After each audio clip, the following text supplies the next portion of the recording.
I'm hoping the Big Ten has to modify their system for us. Probably like getting grade 10 sandpaper rubbed on your face every day. I mean, we say it all the time, whether, there's two types of turds. You're a sinker or you're a floater, but you're still a turd, right? I mean, we are about players and players playing the plays and not necessarily the plays. Welcome to the Varsity Club podcast. My name is Derek Peterson. We're back. I told you we'd be back this week. Very excited to have Brandon Vogel on. Brandon, hello. How are you? I'm doing well. Off-season Christmas arrived this month, so I'm happy. I've got enough to keep me thinking until football games return, so I'm good. Off-season Christmas, would that be S&P Plus ranking or projections? It would be primarily the arrival of SP Plus. Like, I'll really take anything. FPI is good. Yeah, Sagarin usually doesn't do preseason rankings, but there's enough rating systems out there that I tend to enjoy diving into what they have to say about the season ahead. When does FPI come out? I keep checking every single morning, hoping to see if FPI comes out, and it hasn't yet. I think it's usually in February or maybe right at the start of March. So should be coming out at some point soon, I would think. Because we're getting close to the start of spring ball for some places. Like, I know there are a handful of schools that start up like the first week of March or shortly thereafter. So we're getting close, a couple weeks out. Yeah, I expect Nebraska to be one of those. Nothing's been officially announced yet, but spring game's April 9th. So they gotta get moving. Are you a big fan of teams having practices after the spring game? I can't say I've ever felt too strongly about it one way or the other. I think, for a while there, which is the way Nebraska's spring break would fall, they would have to split it and take a break in the middle there. So, the players would get 2/3 of the way through and then, go to Florida or wherever they went for spring break. And then that didn't seem like the best setup. So Nebraska's found a way to avoid that this year, at least. They've also got they've got a hard out and that they've got to get new turf on the field. So practice after the spring game, probably fine. Probably doesn't make for the best spring game, but I'm not even sure a best spring game exists at this point. I think I kind of feel like if you have practices after the spring game, theoretically that would help, I think, because you would have some, a spring game is not going to be like the most accurate picture of what an in-game scenario looks like, but it's like as close of a simulation as you can get given what you're working with. And so to have that and then to have a couple practices afterwards to have that kind of data point, I think might be helpful. But I do think it's weird when you have to start and then you have spring break and you stop for a week and guys leave. It's if you could kind of like push it to where it's after spring break and then you get a couple practices in after the spring game, I feel like that would be best case scenario, but that's neither here nor there. Brandon, I have you here today to talk about S&P Plus. You mentioned it already. Bill Connelly's projections over at ESPN came out for the new year last week or the week before, fairly recently. And we're going to talk about it.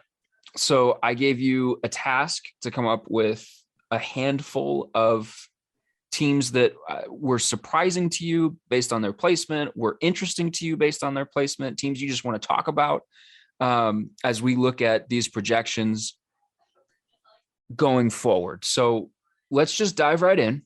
Let's start with, I don't know if you ranked them. I don't know if you tiered them. I don't know how you organized them, but let's just start with whatever team you want to start with on Brandon Vogel's most surprising S&P Plus teams.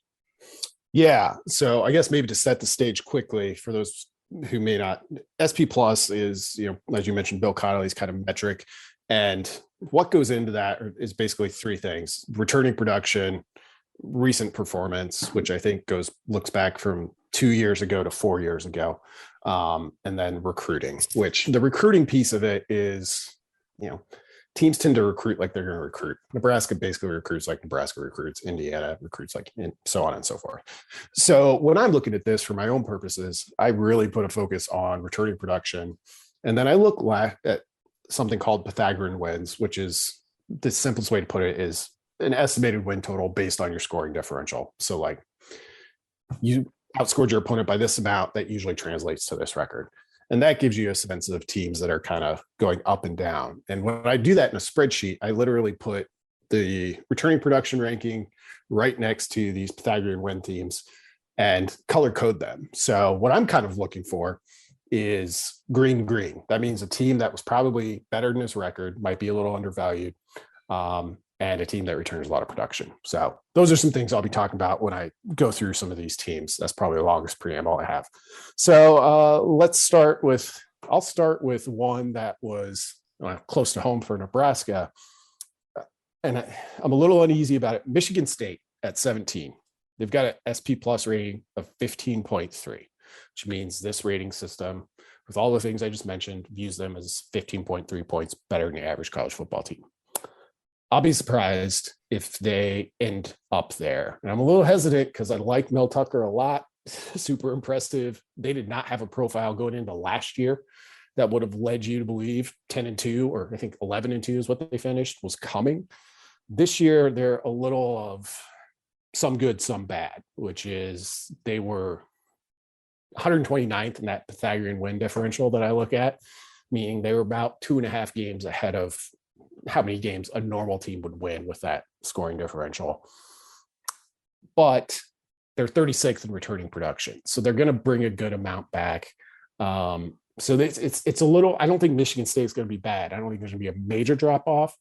I don't think they're 17th in the country by the time we get to the end of 2022. So I'll start with that one. Do you think, so when you look at these projections from Bill Connelly, Michigan and Ohio State are both in the top 5. Michigan State is in the top 25. Do you think Michigan or Michigan State finishes second in that division? I would shade towards Michigan, even though, so they are 4th in those initial rankings, which, feels a little bit high, not based on what they earned, but based on everything that has come since. Jen Harbaugh was almost no longer the coach, lost both their coordinators. So, and it was just a Michigan team that, without taking anything away from what they did in 2021, it felt a little bit like a magic carpet ride type season. Like their offense wasn't that dynamic, but it was good enough and they kind of got some momentum. So I'd be surprised if Michigan stays that high, but I'd still put them a little bit ahead of Michigan State. Michigan was definitely one of the teams that when I saw they were 4, I was like, oh, hello. Especially to have Michigan right there and then Clemson one spot below them. That was interesting to me. I had Tennessee caught my eye at number 9. So they finished top 20 in yards per play last year, 14th in success rate, 7th in scoring.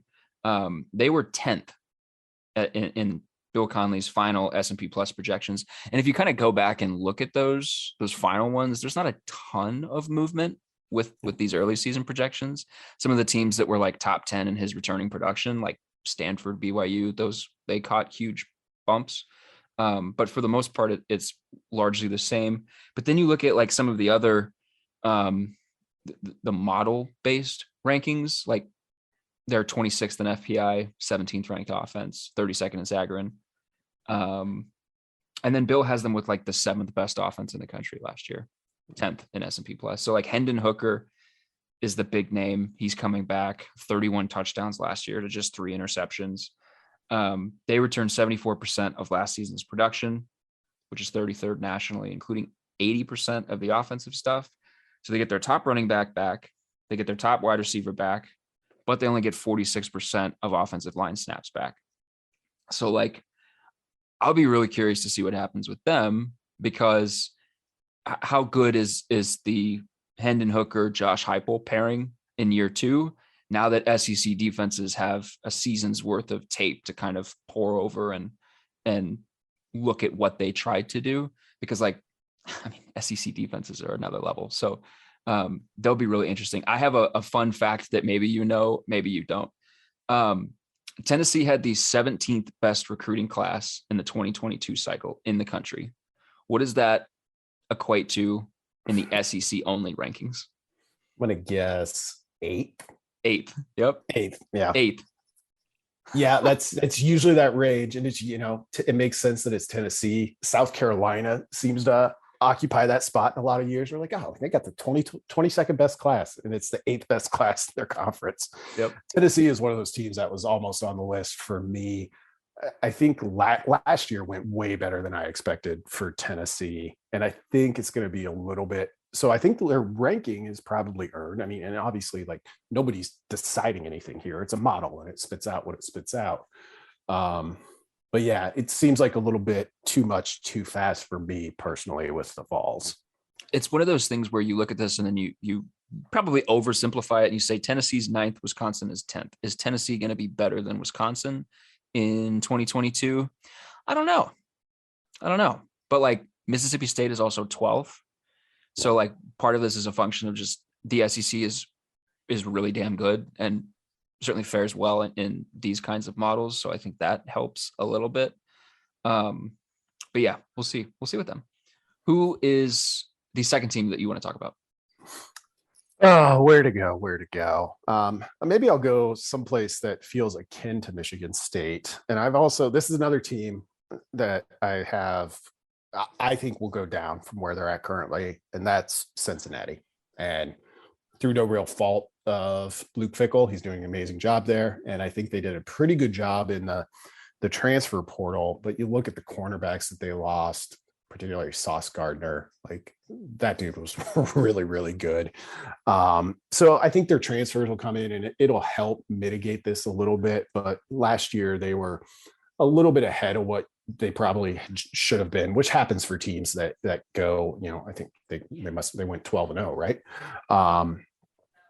72nd returning production. So that's a team right now rated 17 points better than average. I think that'll come down. They'll still they'll start in the top 25, certainly the conventional top 25. Wouldn't be all that shocked to see them finish there, but I'd be surprised if there wasn't a little bit more of a step back for the Bearcats. Yeah, when you go 12-0 and you're a team that has that kind of profile, like there's not a ton left to go up. There's not a ton of space left above you. It's mostly just like, well, and correct me if I'm wrong, Desmond Ridder is gone, isn't he? They're going to have a new quarterback. Yeah. So, I mean, I guess, if Luke Fickell is a guy that was deserving of, I'm not saying he's not, but was deserving of like USC attention, LSU attention, he'll certainly prove that in 2022 if they stay where they are. Since he was not on my list, I want to talk about Miami next. So they finished last season 32nd in S&P Plus, 39th in Sagarin, finished 23rd in FPI. FPI liked them. They returned 71% of their production, which kind of feels like, one of those, you're not going to get too worked up over it. You're not going to get too excited over it. The big one is quarterback Tyler Van Dyke, who returns. I've seen some people, I think 247 might have been one of them, that puts Tyler Van Dyke in the top 10 returning quarterbacks heading into next season, which seems a little overreactive to what happened in his last 6 games. Quarterbacks haven't particularly been super proficient in Mario Cristobal led teams. And then the combination of Josh Gaddis and screw up a name every single time I do a podcast. Mm-hmm. Josh Gaddis and Cristobal and Van Dyke is going to be interesting because Miami did not run the ball last year. They had, I think, one of the 5 or 6 lowest run rates in the country. They were at 42%. And then Michigan obviously was a run first offense. And Cade McNamara went deep on about 15% of his pass attempts. Tyler Van Dyke went deep on 20% of his pass attempts. And last year for Michigan, the propensity for them to go downfield was a lot lower than what it was in 2020. They were significantly more run leaning. Miami does not have, at least, not to me from way out, Miami does not have a running back on its roster right now that Michigan had. It doesn't have a Hassan Haskins or a Blake Corum. Maybe they do. I don't know. I didn't think so. So how does that kind of pairing work? But they're 20th in S&P Plus right now. Like I said, they finished 32nd last year. Could they be like a top 15 team with Tyler Van Dyke? I guess it kind of depends on how invested you are in that quarterback, or how I guess wrapped up in the potential he showed over his last 6 games? Yeah, I was able to catch Miami a couple times during the season, just watching on Saturdays. Watched him undeservedly beat App State, of course, and then saw Van Dyke later in the season. And I was impressed with him. You know, is he one of the top 10 quarterbacks going into next year? That might be a bit much. So Miami, you know, with my color coding is a gold green team. Gold meaning you're like in the middle. So their record was basically what it was, but pretty good in the returning production. And then you've got the coaching change, which, you know, is one of those things that could go either way. Do you get an immediate jolt, sort of like Tennessee did? Or is it something like, you know, Scott Frost's first season at Nebraska, which is probably the more likely option, where, you know, you're going to be changing a bunch of things. So you have all this returning production back, which probably smooths that transition a little bit, but it just depends on how far you're going to take things, and probably depends on where you evaluate the team is like, oh, can we be good right now? Then maybe we'll save some of this building for later. I'm guessing that probably is what the coaches have found once they got to Miami. I like them as a team going up. I think I would take them to be top 15 over they're going to fall from number 20, which is where they're starting. It is interesting to point out Bill Connelly's system doesn't like factor coaching changes into account. And so Miami just rises naturally 12 spots from where they were in the beginning of January. So now you add Mario Cristobal's, I guess, addition to the fold, and you say, okay, is he, you know, how much of an improvement is he over Manny Diaz? If you ask people in Miami, they'll say, well, a lot. Mario Cristobal committed to Miami, being invested in Miami, having those kind of ties to Miami. You know, people probably feel like he's going to be a little bit better at Miami than he was even at Oregon over his last couple of seasons. So I guess, you know, how much of a rise do you get even then? Who is your third team? Where you want to go next? Well, I'll go to the team I think a lot of people expected to see, Tulane. 5-1 score losses last year. They're 71st in SP plus, rated as 0.9 points better than average. I think they will be drastically better than that. This is a team that when the season win totals come out, I will bet the over on almost no matter what. So like I said, had all those close losses. But in fact, in the Pythagorean win differential, they were second only to, of course, Nebraska, which had the biggest, most baffling, bizarre number I've seen in that. And my spreadsheet goes back to 2007 on that. They were at minus basically 4.5 wins. Tulane was minus 2.5, which is still pretty high based on all of those years that I've looked at.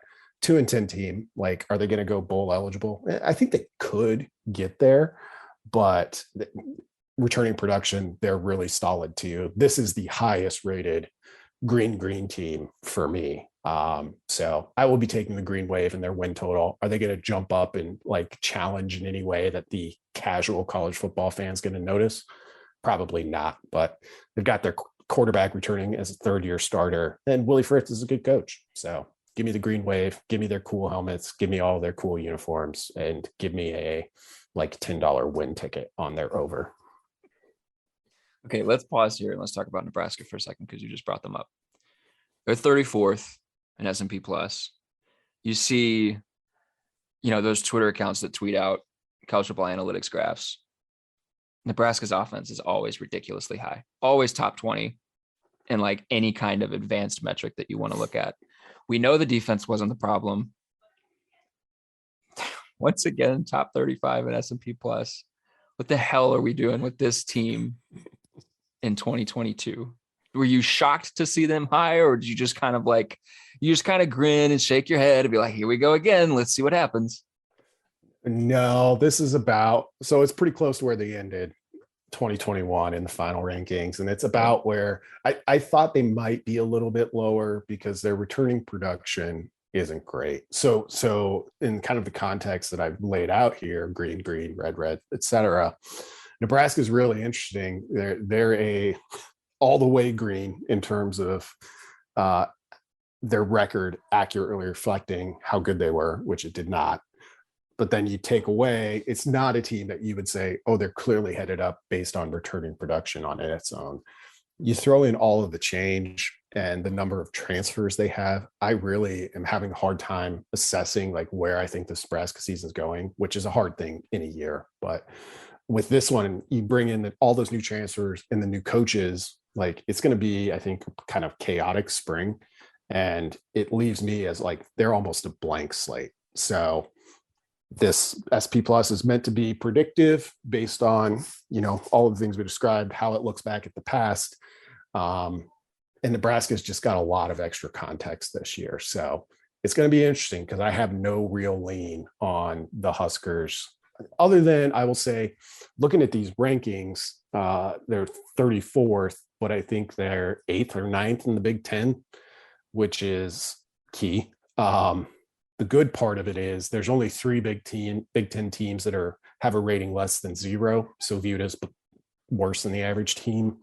Nebraska gets to play all 3. And I don't like to do a lot of schedule watching at this point, but there is at least that. Yeah. Did you have any teams from the Big Ten West on your list? No. Yes. One. Let's get to them now. Okay. This is another slight trending down for me. Purdue, number 27, 12.8 points better than average. This one I'm a little nervous about too, because their record was dead set what it should have been. Like, based on the formula that I use, this was a team that, yes, should have won 9 games. And they did. And they're not that bad in terms of returning production. They bring the quarterback back, which is probably the biggest thing you need in a Jeff Brom offense. George Karlaftis and David Bell were 2 players that could have played on probably any team in the country, unless you're talking about like maybe Georgia, Alabama level of talent. And even then, I think they'd still play. Losing 2 guys like that is just a lot. And I'm not quite ready to put that much trust in Purdue. I think they're going to be pretty trendy in the Big Ten West, and they deserve to be. It's not a team I'm ready to say is that much, basically 2 touchdowns better than average. I think they'll be better than average, but not by that much. So here's the counterpoint to that. It doesn't matter who is playing wide receiver in a Jeff Brom offense. Someone's going to have 1,000 yards. Is it Milton Wright that was really good last year, or who was the guy that transferred in? Yeah, that it was Milton Wright. It was Milton Wright. 700. Okay, I have it up right now. 732 yards and 7 touchdowns. He feels like the heir apparent. Yeah. Rondale Moore, then David Bell, then Milton Wright. And then that 2 years down the road, they're going to have somebody else that was a 4-star recruit, high 4-star that you're going to look at and be like, how the hell did Jeff Brom get that kid to Purdue? And then he puts up 1,000-yard season. It's going to be really interesting to see what happens with them, because like in a Jeff Brom offense, is having the quarterback intact like more important than it, like 90% of other offenses. Like if you look at returning production across the board, like how much should you weigh quarterback in a Jeff Brom offense versus what you would in, I don't know, any other, like, you get what I'm trying to say? Yeah. Like it feels like a big deal. Yeah. So generally, and Bill Connelly talks about this every time he releases his returning production for the season ahead. Like the weights, like returning receiving yards has the heaviest weight on that side of things, followed closely by quarterbacks. So it's generally, you can just assume continuity in the passing game is what you want to have. So you'll have the quarterback, you'll lose David Bell. I'm not sure who behind him they may lose, but like you said, it's a Jeff Brom offense. So I would probably weight that quarterback even a little bit more. And, it gives me pause to like look at Purdue and see them win 9 games while they rush for less than 3 yards a carry. But that's kind of what they always do. Like they're never able to run the ball all that well, or at least that consistently. So it's another team where, I kind of viewed this. I've often thought it would be fun to do a college football stock market game based on ratings like this or something else, where you get 100 points and you get to buy or sell 5 teams at the end of the year. You see where they go up or go down. That's kind of how I thought about this exercise. And Purdue's one where I don't think they're going to drop. They're not going to be a bad team by any means, but I'm not taking them to be 13 points better. Okay, so here's a fun stock buying scenario. If the conversation is independent team making the college football playoff, would you take Notre Dame or would you take BYU? BYU is on my list. I would take BYU. Yay! So they are a red-green team, but by the method Action Network uses to calculate returning production, which is based off of work that Connelly had did and kind of tweaked for a transfer portal era a little bit. They're number 1 there, which I assume you know.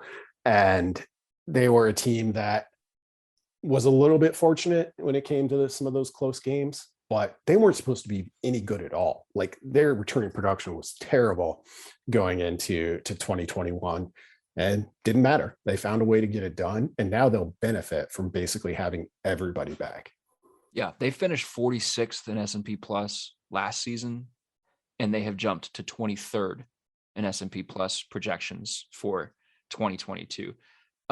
They return, like you said, they're first nationally using Bill Connelly's returning production numbers. They are number 1 in the country. They return 97% of their defensive production, and then 88%, overall, which is second behind, I think, only Stanford. I think Stanford is first in Bills. It's not loading. The schedule is rough. They got Baylor, they got at Oregon, Notre Dame, and Vegas, Arkansas. But like, and then they're also going to lose a 1,600-yard, 23 touchdown running back. But they've got Jaron Hall at quarterback. As a sophomore, he completed 64% of his passes. He threw for 2,600 yards, 20 touchdowns, 5 interceptions, 3 rushing touchdowns with 307 rushing yards. They get back their top 2 pass catchers and 91% of their offensive line snaps, which is one of the 5 highest percentages in the country. And that comes from the Action Network that you referenced. They're like if you look at if the context of the question is BYU or Notre Dame, like Notre Dame's got new stuff around. And BYU, yes, they have to replace the running back that I just mentioned. 1,600-yard, 23 touchdown running back is a big deal to have to replace. But I really like Jaron Hall in the little bit that I've watched of him, and I kind of think like are they going up or down from a 10-win season? I kind of feel like they're going to go up, and if you can go like 11-1 against the schedule that they play, that's a playoff team. Yeah, I would agree. And I'm assuming, maybe I shouldn't since BYU is independent and it's a little bit different. Like I'm assuming that Baylor game is early, which is probably good. Baylor. Pretty sure it's like the first or second game on their schedule. Yeah. Baylor, I know, loses a lot at the skill positions, will be really good at the line, but that's a kind of football game BYU is built to play. So I like that a lot. And BYU as a team, I looked pretty hard at, and you just look, like you mentioned it. And I think this kind of tells a story. Look at the jump from last year's ratings to this year's ratings. It's a good example of, because we're not talking about schedule or anything, of just how much value that kind of returning production can have. Definitely. I've got a team that's really low in the rankings that I feel like will finish higher that we can go to next. Or if you want to hit another one of your teams, we can. Nope, go for it. Okay. I have Washington State on my list purely from an entertainment standpoint, because Cameron Ward, the incarnate word quarterback, which gets my tongue tied up every single time I try to do it, coming over to Washington State with his head coach, Eric Morris, who will now be the offensive coordinator at Washington State. The air raid is returning to Pullman. They're calling it the Coug raid, which is wonderful. Cameron Ward threw for 4,600 yards and 47 touchdowns while completing 65% of his passes. in 13 games last year. He led his team to the second round of the FCS playoffs. He played in big football games. He's a big guy. He's got a strong arm. He's a pretty good decision maker overall. He is a guy coming from the FCS ranks to the FBS ranks that you look at and you say, I don't really have a ton of questions about his ability to translate his game from one level to the next. When you're talking, I mean, we had this conversation with Samori Toure last year. Like when you're talking about FCS guys jumping to the FBS, like the level of play at the FCS is rising, but especially at the top, like there are good players at that level. And then I think like adding him to Washington State feels like the kind of like low stakes, high payoff situation that could be really good, because like if they're 6-6 or 5-7, like nobody cares. It's Washington State.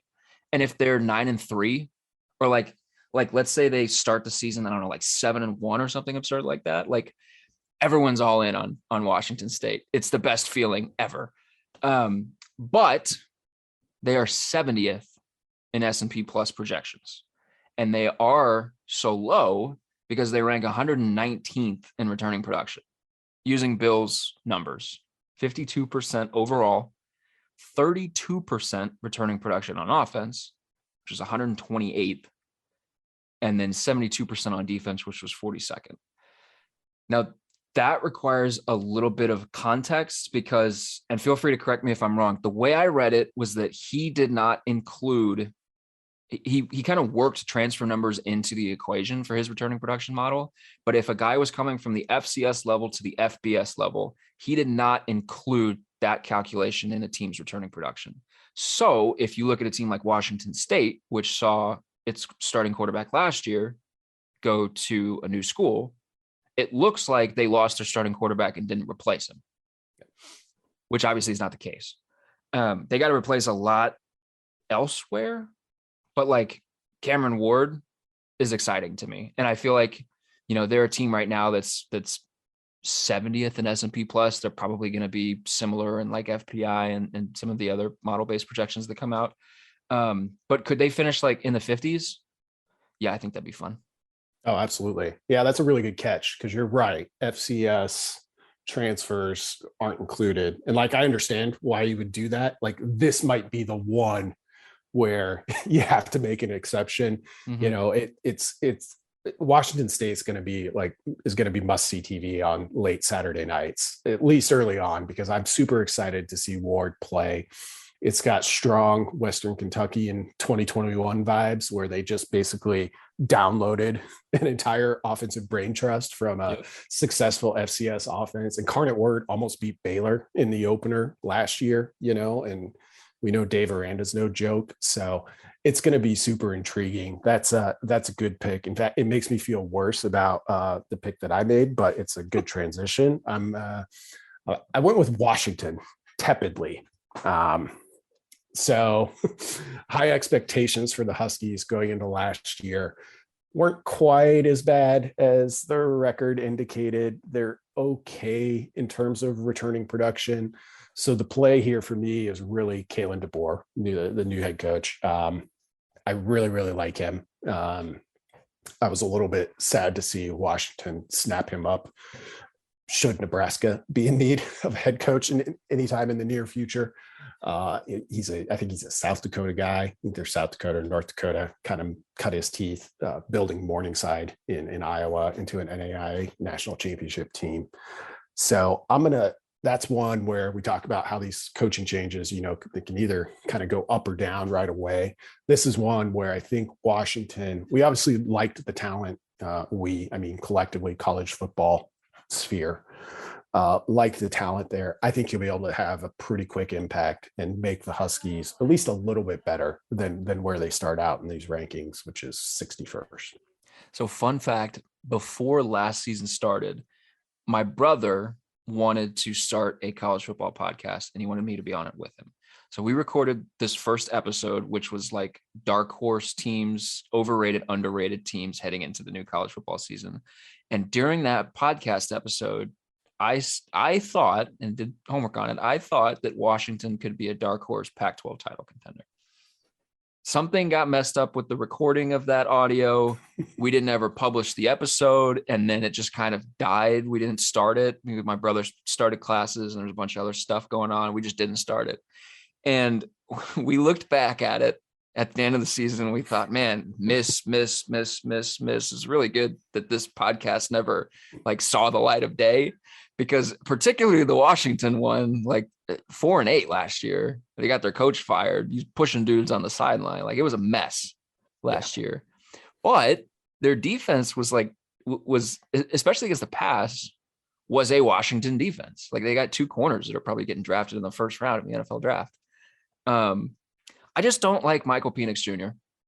Yeah. Is that wrong? I'm not in on him.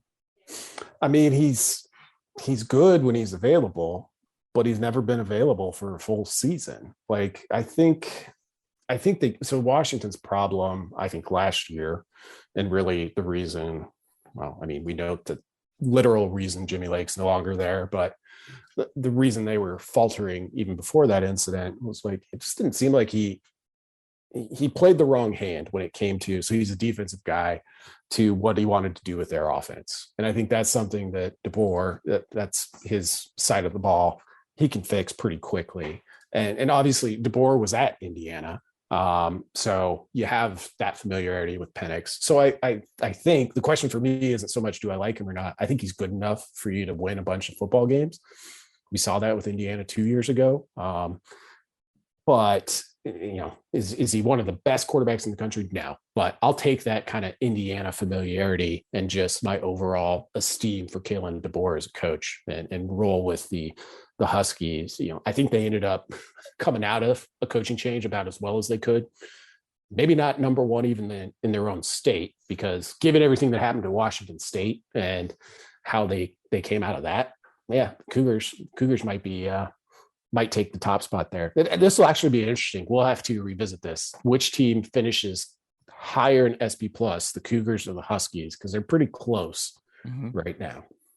Yeah, it's also interesting. The Huskies are ahead of USC in S&P plus projections, which is just wonderful when you look at it and think about it that way. And like, one more note on DeBoer, and then we can move on.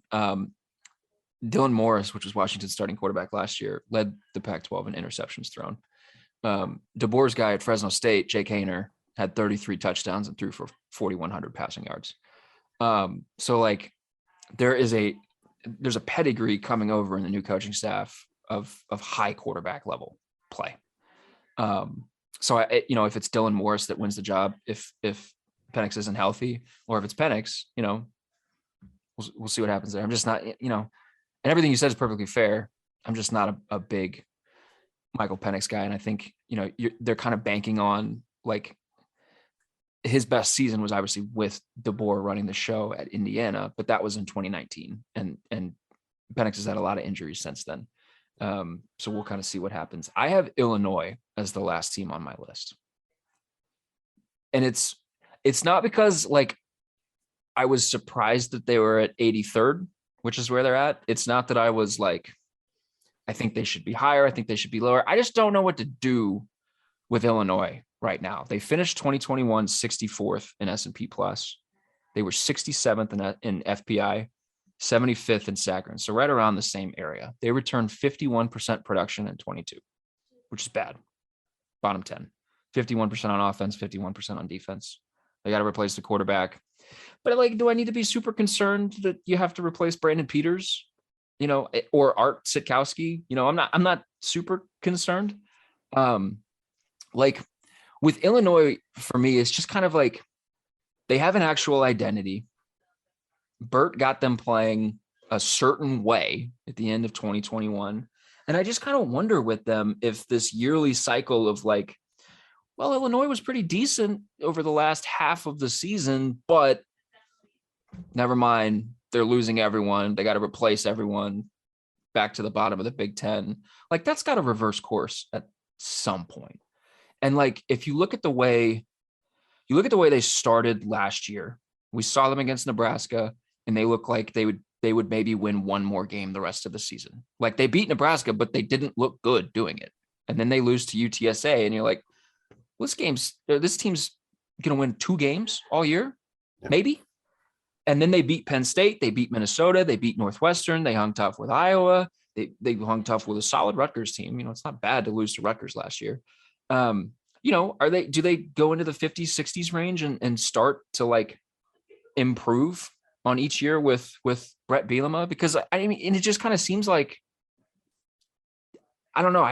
I want to believe that this is a different Illinois team than the team that we've seen over the last, however many years, where it's like, well, there are some of these moments, but everyone left. So, now back to the bottom, we're done. Yeah. And they're at a spot where, strangely, that might not be the worst thing for Bielema. I mean, wasn't it the week of the Penn State game where he basically crapped on his entire offensive line and then they go out and beat the Nittany Lions? It's one of those where I think his history and his tenure as a head college football coach probably does them well. I was a little bit surprised that they were as low as they were. And if I had to play them one way or the other, I'd probably play them slightly up. Because minus the returning production, which I think is mitigated, as I just kind of said, there's nothing here that screams one way or the other for Illinois. So given that I thought they were maybe a couple of spots too low, I would probably go trending up with them. Is the Big Ten West better overall in 22? Because like Northwestern should be better, right? I mean, if we just go based off of tendencies with Pat Fitzgerald coach teams, like they're probably going to win the West next season based on how bad they were the season before. Like, do you think the Big Ten West is just better top to bottom? Like, who's finishing last in this division? Is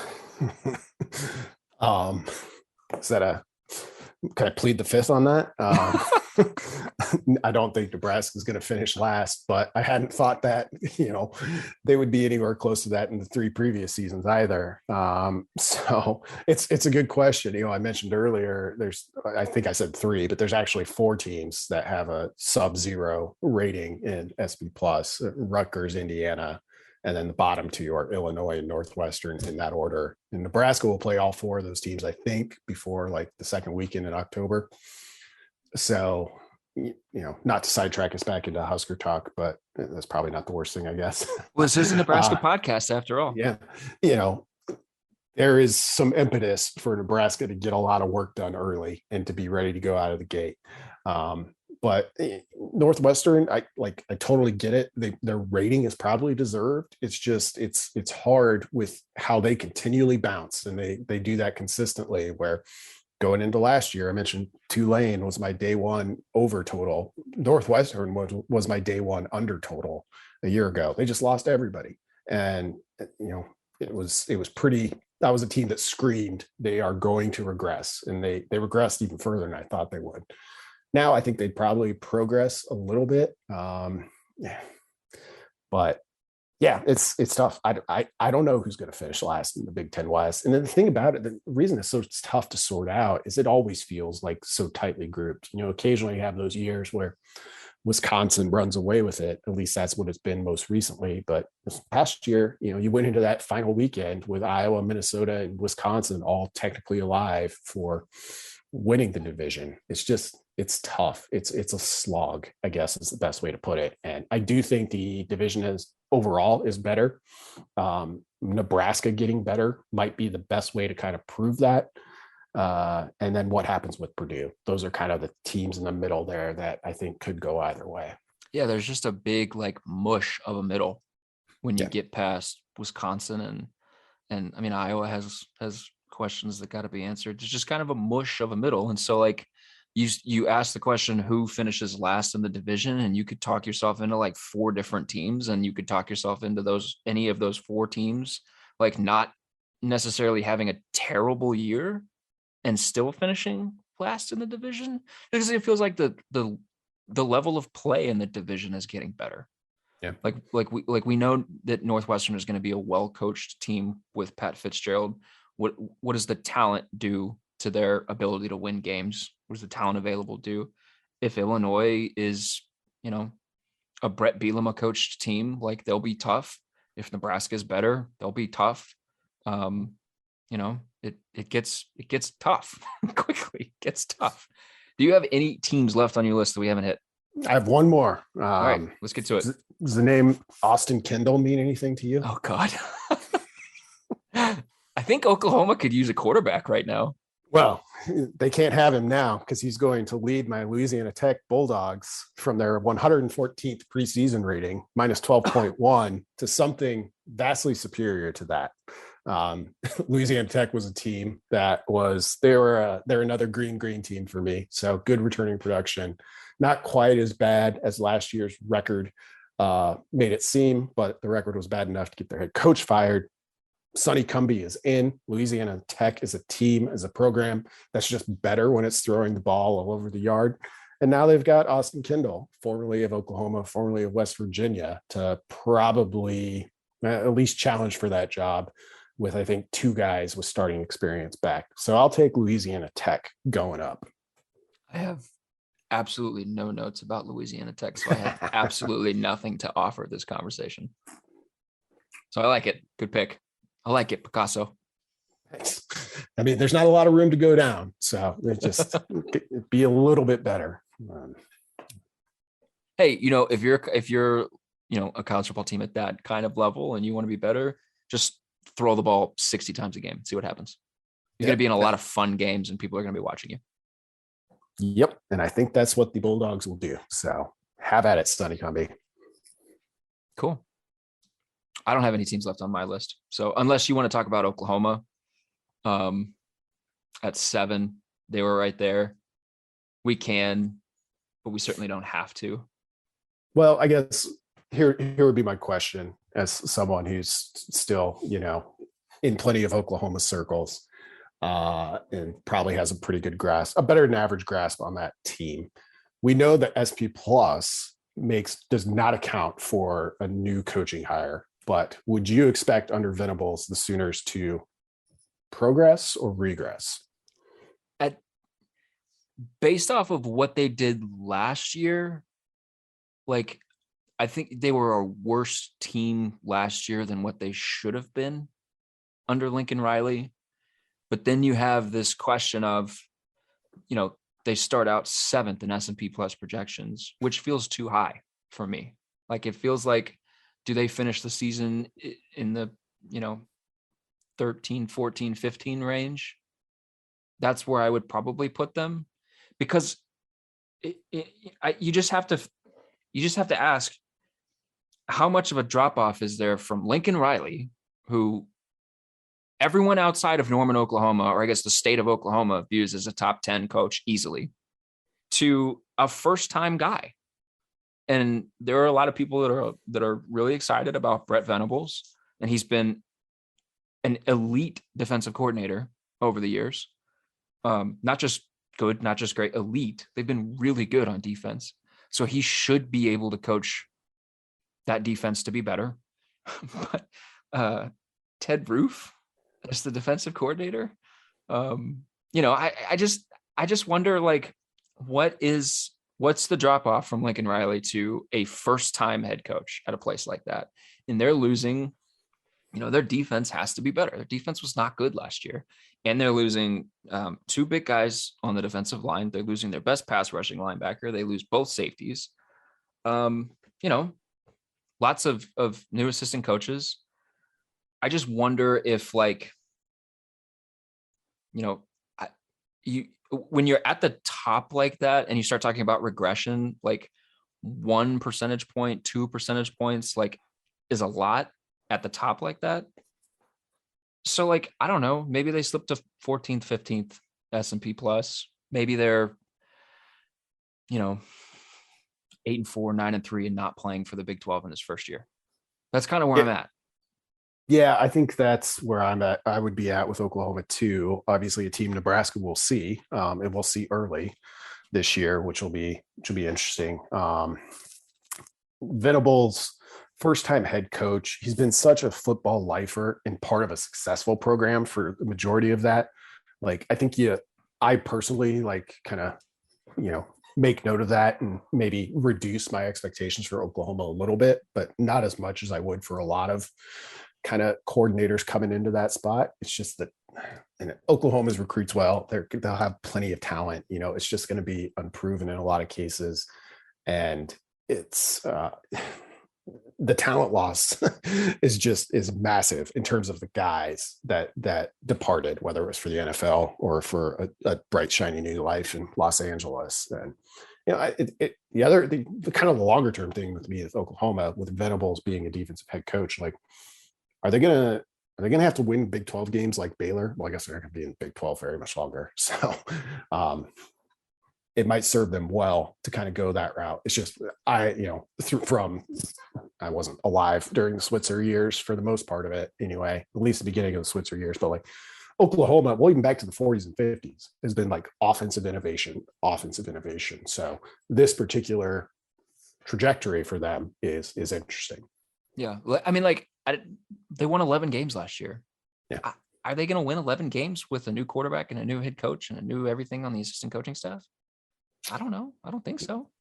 Yeah, that seems like a pretty big ask. It'll be interesting to see what their win total is to open the season outside of Nebraska. I have no idea who they play other than that. But it'll be an interesting one.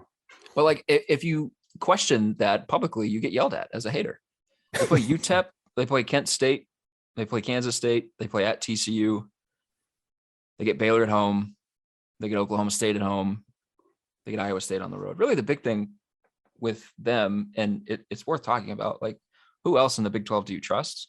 Because of how much Baylor and Oklahoma State, who start off in the 30s in S&P Plus projections, how much those teams have to replace, because it's a lot. Those teams have to replace a lot.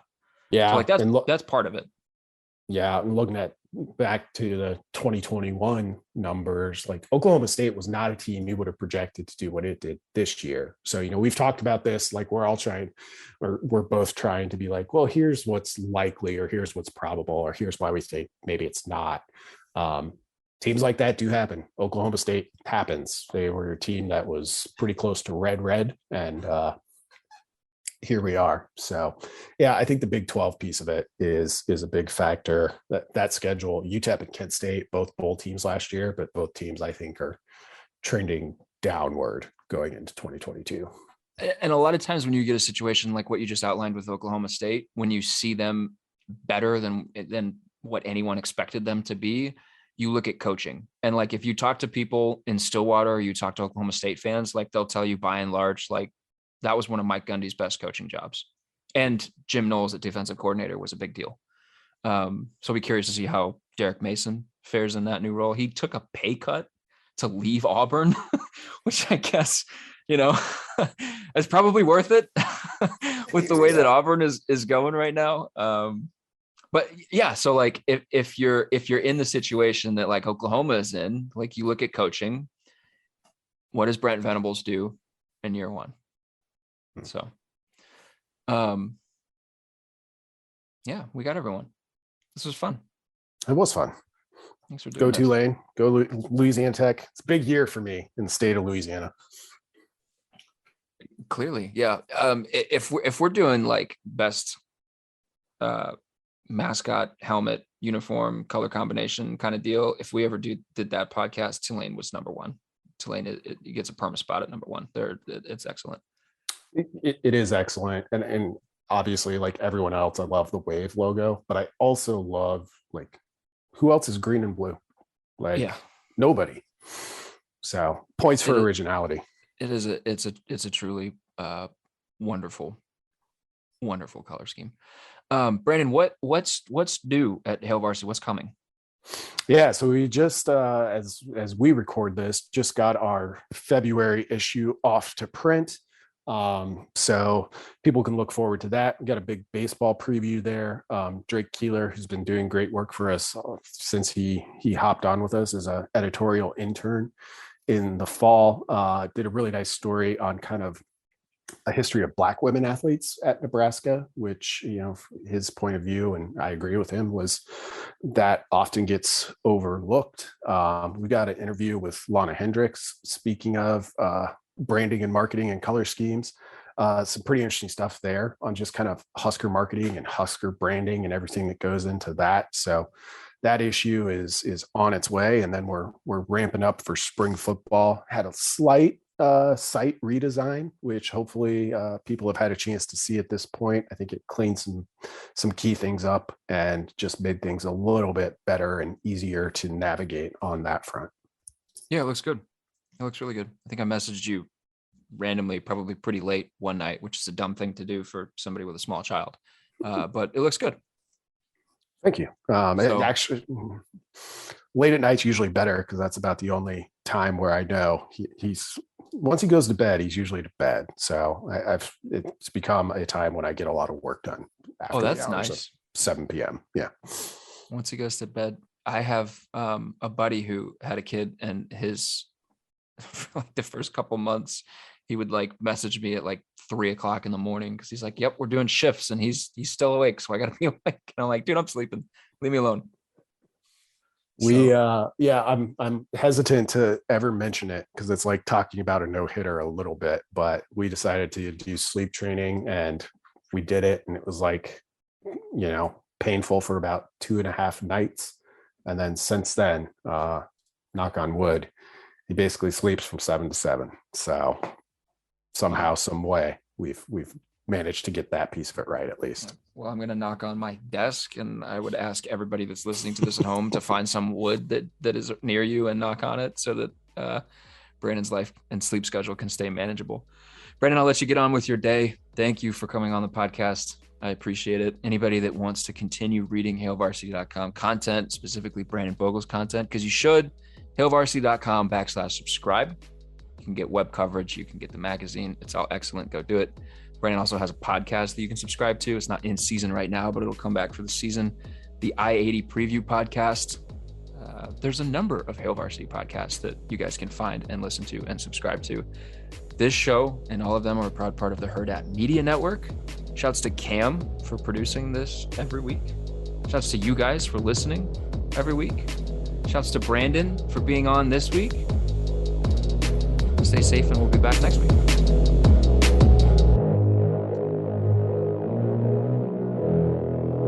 A Hurrdat Media Production.